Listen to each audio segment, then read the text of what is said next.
আমরা এখন যাচ্ছি একটা ফুটবল মাঠে। সেখানে দেখবো আমরা কিভাবে অনেকজন একসাথে খেলাধুলা করে। দেখলে খুব সুন্দর লাগবে আশা করি। যায় হাই গাইস, আমরা চলে এসেছি ফুটবল মাঠে।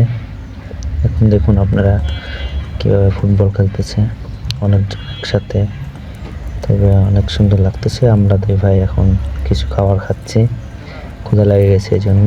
তারপর খেলাধুলা দেখতেছি সুন্দরভাবে।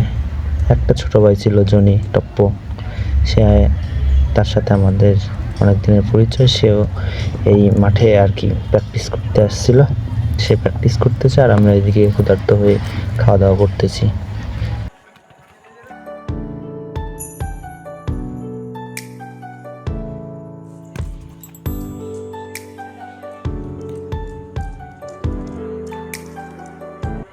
এই মাঠে মূলত অনেক দল আসে, তারা মাঠ ক্রয় করে নিয়ে খেলাধুলা করে, প্র্যাকটিস করে, সুন্দরভাবে তারা শারীরিক চর্চা করে এবং খেলাধুলা করলে সুস্থ থাকে মন, সব কিছুই চাঙ্গা থাকে।